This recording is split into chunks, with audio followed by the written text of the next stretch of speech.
My channel. আশা করছি তোমরা সবাই ভালো আছো, আমিও ভালো আছি। আজকে একটা নতুন ব্লগ নিয়ে তোমাদের সামনে আবার চলে এসেছি। আর আজকে হলো মঙ্গলবার, তো আজকে একটু বিপত্তারিণী পুজো করব ভেবেছি। ঠাকুরের জন্য ছোটো মোটো করে একটা আয়োজন, তো সেভাবে মানে বড় করে করার মতন যে জায়গাও নেই আমার কোয়ার্টারে, তো তো আজকে বিপত্তারিণী একটু পুজো করব ভেবেছি। সেভাবে বিশেষ কিছু না, মানে ঘরোয়া নিয়মে আর কি, একটু পাঁচালি করব ঘট বসিয়ে। আর রান্না বান্না সেজন্য একটু সংক্ষিপ্তভাবে আজকে করব, কারণ এগুলো সেরে তারপরে ঘর ঝাড়া মোছা করে তারপর পুজোর কাজে যেতে হবে। তো রান্না মোটামুটি আমার হয়ে এসছে, মানে বাঁধাকপি করব আজকে ভেবেছি, আর ডাল করেছি, আর ভাতও হয়ে গেছে। আর মাছটা কালকে করা ছিল, তো ওটা দিয়ে হয়ে যাবে। শুধু সৃজা সৃষ্টির জন্য একটু মাছ ভাজতে হবে, মানে ওরা ছোটো মাছ একদম খেতে চায় না, তো বড় মাছ 2 পিস ভেজে রাখলে ওদের হয়ে যাবে 2 বোনের। আর আমার তো উপোস আজকে, তো সেই জন্য সেভাবে কিছুই আমার খাওয়া দাওয়া নেই। তো এখন একটু চা খাচ্ছি, তারাও তোমাদেরকে দেখাই। তো এই দেখো একটু চা নিয়ে বসেছি, চা খাচ্ছি এখন। আর সকালে কিছুই খাইনি, সকালে একবার লাল চা খেয়েছি অবশ্য, আর এই এখন খাচ্ছি, আর কিছু খাবো না আজকে। দেখো সৃষ্টি কি করছে, সৃষ্টির এই যে ডলের মাথায়, ডলটাকে নিয়ে আসো এদিকে। এই যে মাথার চুল এখন শ্যাম্পু করা হচ্ছে ডলের আজকে, ওকে এখন স্নান করানো হবে।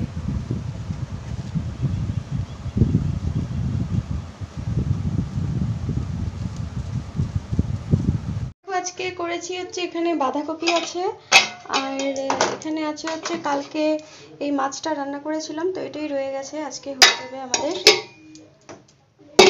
এখানে আছে সৃজা আর সৃষ্টির জন্য 2টো মাছ ভাজা, তো আমি কড়াইয়ের মধ্যেই রেখে দিয়েছি, কারণ খেতে খেতে তো ঠান্ডা হয়ে যাবে, সেই জন্য একটু গরম করে দেবো সেজন্য। আর এখানে আছে ডাল।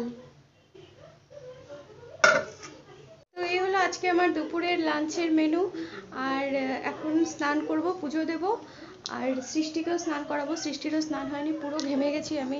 ঘর ঝাড়াঝাড়ি করলাম, আর এই ঘর এখনো মোছা হয়নি, ঘরটা মুছবো। তো এই সামনের দুয়ারটা একটু ঝেড়ে দিলাম। আর সকাল থেকে বৃষ্টি হচ্ছিল, তো এই জন্য বাইরের কাজগুলো করতে পারছিলাম না। তো মোটামুটি এখন কমপ্লিট হলো, ঘরটা একটু মুছতে হবে। দেখি সৃষ্টিকে স্নানটা করিয়ে নিই, তারপর। তো রান্না বান্না কমপ্লিট করে চলে এসেছি বন্ধুরা, দেখো ঘর ঝাড় দিচ্ছি। ঘরটার ঝাড় দিয়ে তারপর আজকে যেহেতু পুজো করব, তাই মাথায় একটা টেনশন রয়েই যায়, মানে তাড়াতাড়ি ঘরের কাজগুলো সারতে হবে, তারপর স্নান সেরে আবার পুজোর আয়োজন আছে। আর যেহেতু আমার ঘরে জায়গাটা খুব কম, সেজন্য পুজোটা মানে করাটা একটু অসুবিধে হয়, মানে গুছিয়ে করাটা না খুব কঠিন হয়ে যায়, আর অনেকটা সময় সাপেক্ষ ব্যাপার। মানে ঠাকুর ঘর যদি নির্দিষ্ট থাকে, তো সেখানে সব কিছু ঠাকুরের জিনিসপত্র গোছানো থাকে, সেখান থেকে নিয়েই আবার পুজোটা দেওয়া যায়। কিন্তু আমার ঘরে না সব কিছু মানে এলোমেলো অবস্থায় থাকে, কোথায় কি আছে না আছে, মানে সব কিছু জোগাড় করে নিয়ে তারপর এক জায়গায় বসে তারপর পুজোর আয়োজনটা করতে হয়।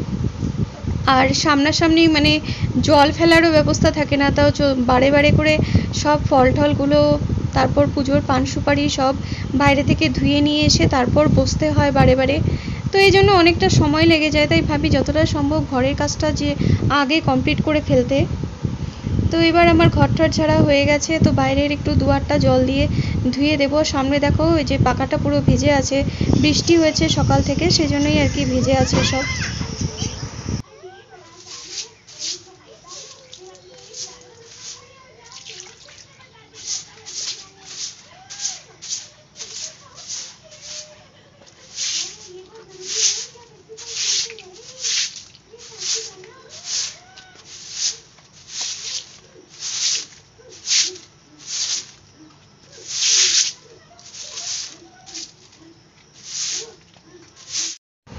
তো এবার কাপড় চোপড়গুলো ধুয়ে মেলতে চলে এসেছি। আজকে কিন্তু অনেকটা লেট হয়ে গেল আমার কাপড় ধুয়ে মেলতে, মানে সকালের দিকে বৃষ্টি ছিল জন্য ধুবো কি ধুবো না এই চিন্তা ভাবনা করতে করতে কাপড় মানে ভেজাতেও অনেকটা লেট হয়েছে। আর মেলারও সেরকম জায়গা নেই জন্য, মানে ঘরে নিয়ে এসেছে বৃষ্টি পড়লে মেলবো সেরকম কোনো জায়গা নেই, ঘরের মধ্যেই সব ঝুলিয়ে ঝুলিয়ে রাখতে হয় এদিক সেদিক, খুব অসুবিধা হয়ে যায়। তো সেই জন্য ভাবছিলাম যে ধুবো না, কিন্তু রোজের কাপড় রোজ না ধুয়ে ফেললে না কেমন একটা অস্বস্তি হয় আমার। মানে রেখে দিলেই শুধু জমেই থাকে, আর এগুলো পরে একসাথে অনেক জমে যায়। তাই ভাবি যে রোজেরটা রোজ ধুয়ে ফেললে অনেকটা হালকা হয়। আর আমাদের পাকাটা না খুব শ্যাওলা পড়ে গেছে, মানে বৃষ্টিটা হচ্ছে তো একটা না, মানে ব্লিচিং যে দেবো সেটাও দেওয়া যাচ্ছে না ঠিক মতন। ব্লিচিং দিলে তো বৃষ্টিতেই ধুয়ে চলে যায়, তো ওই জন্য পাকাটার মধ্যে হাঁটতেও খুব ভয় লাগে, মানে সেভাবে তাড়াহুড়ো করে হাঁটে, মানে কোনো কাজ যে করবো সেটাও করা যায় না। সৃষ্টিকে তো এই জন্য ঘর থেকে বেরই হতে দেই না। আর এই কাজকর্মগুলো কমপ্লিট করে ভাবছি কখন স্নান করব, স্নান সেরে পুজোটা করব। আর সৃষ্টিও আমার সঙ্গে সঙ্গে এসবই করে যাচ্ছে।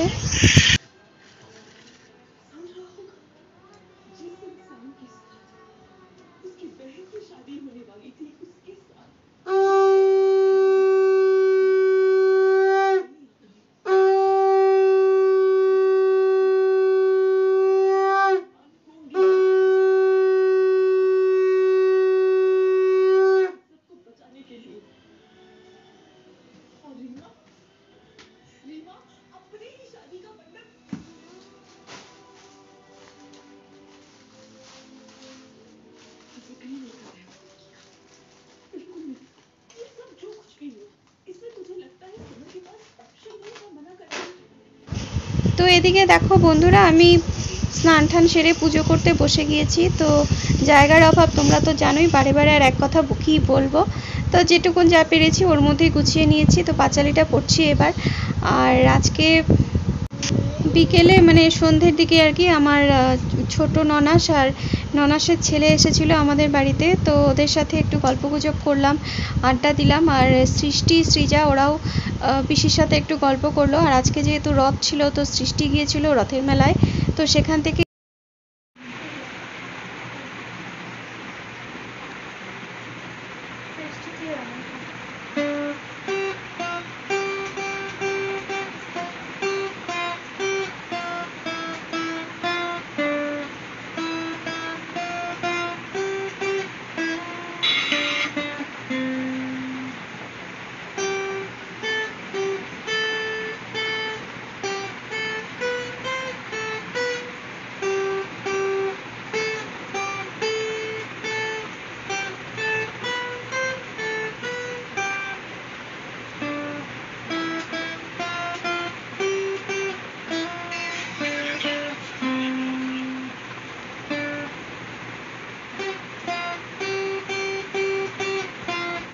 তো আজকের ব্লগটা এখানেই শেষ করলাম। ভালো লাগলে লাইক শেয়ার সাবস্ক্রাইব করে দিও। বাই।